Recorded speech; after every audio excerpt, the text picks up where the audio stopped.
2023 में जब the Kerala story release हुई थी तब पूरे देश में एक बहस छिड़ गई थी। अब 2026 में इसका sequel the Kerala story 2 goes beyond cinema घरों में है और एक बार फिर वही सवाल खड़े हो रहे हैं, क्या ये सिर्फ एक फिल्म है या कड़वी सच्चाई।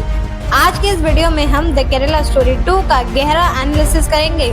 हम देखेंगे कि फिल्म के 3 बड़े केसेस मध्य प्रदेश, राजस्थान और केरला का असली जिंदगी से लेना देना है और मेकर्स ने कहां सिनेमैटिक लिबर्टी ली है। फिल्म के प्रोड्यूसर विपुल अमृतलाल शाह का दावा है कि ये मूवी 6-7 महीने की इंटेंसिव रिसर्च और रियल कोर्ट एफआईआर पर बेस्ड है, लेकिन वही दूसरी तरफ क्रिटिक्स इसे इलेक्शन साइकिल का हिस्सा और एक तरफ प्रोपेगेंडा बता रहे हैं। इस वीडियो का मकसद किसी भी भावनाओं को ठेस पहुंचाना नहीं है, बल्कि उन फैक्ट्स को सामने रखना है जो इस फिल्म की बुनियाद है। फिल्म में नेहा की कहानी इसी तरह की बिट्रेयल और आइडेंटिटी फ्रॉड की थीम्स को पिक करती है। दिव्या पालीवाल का कैरेक्टर उन हजारों अननेम्ड एफआईआर्स का एक फेस बनाया गया है। क्या कन्वर्जन हमेशा जबरदस्ती होता है? नहीं। लेकिन क्या ग्रूमिंग और फ्रॉड के केसेस एग्जिस्ट करते हैं? हाँ, पुलिस रिकॉर्ड्स इसकी गवाही देते हैं। चलिए शुरू करते हैं इस डिटेल इन्वेस्टिगेशन को। Case first, Madhya Pradesh, the javelin thrower. Film में हमने देखा नेहा यानी अदिति भाटिया की कहानी दिखाई जाती है। नेहा एक एस्पायरिंग जेवलिन थ्रोअर है जिसका सपना देश के लिए मेडल जीतना है। कहानी में ट्विस्ट तब आता है जब उसकी मुलाकात राजू नाम के एक लड़के से होती है। राजू उसे सपोर्ट करता है और दोनों के बीच प्यार हो जाता है, लेकिन बाद में पता चलता है कि राजू की असली आइडेंटिटी कुछ और है और उसका मकसद नेहा का कन्वर्जन करवाना है। The real life connection. अगर हम रियल इंसिडेंट्स की बात करें तो फरवरी 2026 में भोपाल मध्य प्रदेश से एक चौंकाने वाला मामला सामने आया था। इस इंसिडेंट ने पूरे स्टेट में हलचल मचा दी थी।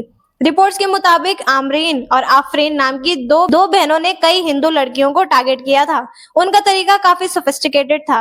वो पहले लड़कियों को अच्छी नौकरी और बेहतर फ्यूचर का झांसा देती थी। जब लड़कियां उनके भरोसे में आ जाती थी तब उन पर धीरे धीरे रिलीजियस कन्वर्जन का दबाव बनाया जाता था। पुलिस इन्वेस्टिगेशन में ये बात सामने आई कि एक ऑर्गेनाइज्ड नेटवर्क का हिस्सा हो सकती है।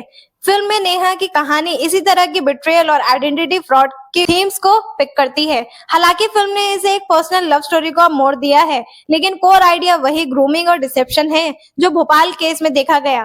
Case 2, Rajasthan, minor coercion. Film का दूसरा बड़ा केस राजस्थान से जुड़ा है, जहां दिव्या पालीवाल यानी अलका गुप्ता का किरदार दिखाया गया है। ये कहानी काफी इमोशनल और सेंसिटिव है क्योंकि ये एक माइनर के बारे में है। मूवी में दिखाया गया है कि दिव्या के घर वाले उसके अचानक बदले हुए व्यवहार से परेशान हैं। बाद में उन्हें पता चलता है कि उसकी माइनर बेटी का जबरदस्ती कन्वर्जन करवाया गया है, जिसके बाद वो एक पॉक्सो कंप्लेंट फाइल करते हैं। Fact check point.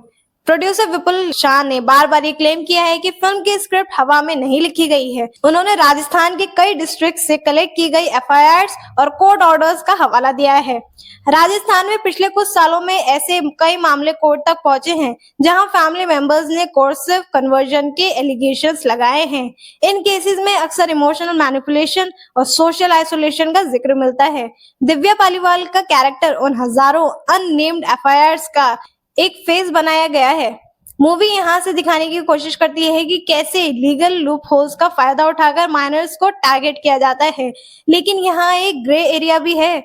कई केसेस में कोर्ट्स ने ये भी पाया है कि लड़के और लड़की अपनी मर्जी से साथ थे, लेकिन फैमिली प्रेशर की वजह से मामला क्रिमिनल केस में बदल गया। इसलिए हर एफआईआर को फाइनल सच मानना मुश्किल होता है जब तक वर्डिक्ट ना आ जाए।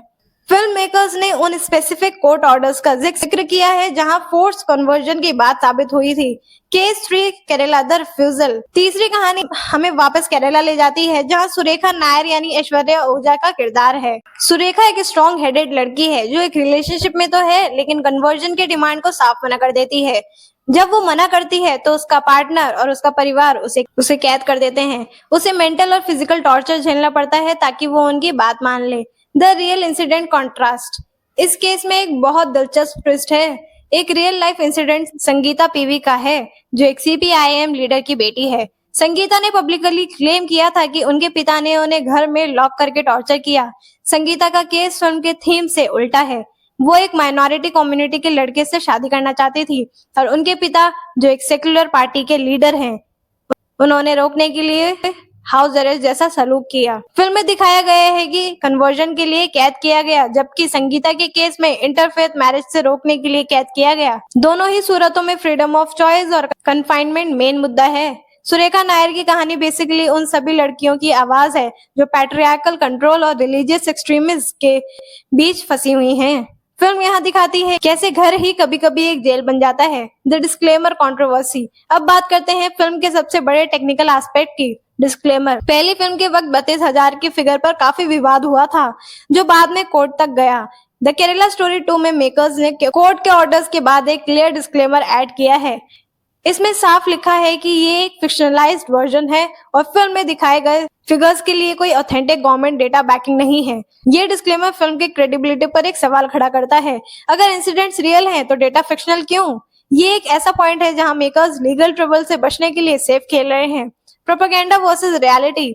क्रिटिक्स का कहना है कि फिल्म का टाइमिंग और कंटेंट इलेक्शन साइकिल दोनों ध्यान में रखकर बनाया गया है। उनका मानना है कि ऐसी मूवीज सोसाइटी में पोलराइजेशन यानी बंटवारा पैदा करती हैं। दूसरी तरफ मेकर्स और सपोर्टर्स का कहना है कि ये अवेयरनेस है। उनका आर्गुमेंट है कि अगर एक भी लड़की की जिंदगी ऐसी मूवीज देखकर बच जाती है तो फिल्म का मकसद पूरा हो जाता है। मूवी में दिखाए गए सीन्स काफी ब्रूटल हैं। मेंटल कंडीशनिंग, इमोशनल ब्लैकमेलिंग और फिजिकल अब्यूज को बहुत विविडली दिखाया गया है। इससे ऑडियंस के दिमाग पर गहरा असर पड़ता है। लेकिन सवाल ये है कि क्या ये रिप्रेजेंटेशन फेयर है? क्या फिल्म एक पूरी कम्युनिटी को नेगेटिव लाइट में दिखा रही है, या फिर ये सिर्फ उन एक्सट्रीमिस्ट की बात कर रही है जो धर्म का गलत इस्तेमाल करते हैं? फिल्म की सिनेमेटोग्राफी और बैकग्राउंड स्कोर टेंशन क्रिएट करने में कामयाब रहे हैं। इससे व्यूअर्स को लगता है कि हर मोड़ पर खतरा है, जो कि एक साइकोलॉजिकल इम्पैक्ट पैदा करता है। हमने देखा है कि कैसे सोशल मीडिया पर इस फिल्म के क्लिप्स को लेकर डिबेट्स शुरू हो गई हैं। दोनों साइड्स अपने अपने एजेंडा को पुश करने के लिए फिल्म के सीन्स का इस्तेमाल कर रहे हैं। एज अ व्यूअर आपको ये समझना होगा कि सिनेमा अक्सर हाइपर रियलिटी दिखाता है। सच्चाई वही होती है, लेकिन उससे बड़ा चढ़ाकर पेश किया जाता है ताकि इम्पैक्ट हो सके। मध्य प्रदेश, राजस्थान और केरला के तीनों केसेस ये दर्शाते हैं कि देश के अलग अलग हिस्सों में रिलीजियस इश्यूज और पर्सनल चॉइसेस के बीच एक बड़ी जंग चल रही है। क्या कन्वर्जन हमेशा जबरदस्ती होता है? नहीं। लेकिन क्या ग्रूमिंग और फ्रॉड के केसेस एग्जिस्ट करते हैं? हाँ। पुलिस रिकॉर्ड्स इसकी गवाही देते हैं। फिल्म इसी थिन लाइन पर चलती है। प्रोड्यूसर्स का 6-7 महीने की रिसर्च का क्लेम तभी वैलिड माना जाएगा जब उन एफआईआर की इन्वेस्टिगेशन रिपोर्ट भी पब्लिक डोमेन में हो। सिर्फ एफआईआर होना किसी को गुनहगार साबित नहीं करता। संगीता पीवी का केस हमें याद दिलाता है कि कंट्रोल और टॉर्चर किसी भी तरफ से हो सकता है। ये सिर्फ एक रिलीजन का इशू नहीं, बल्कि इंडिविजुअल लिबर्टी का इशू है।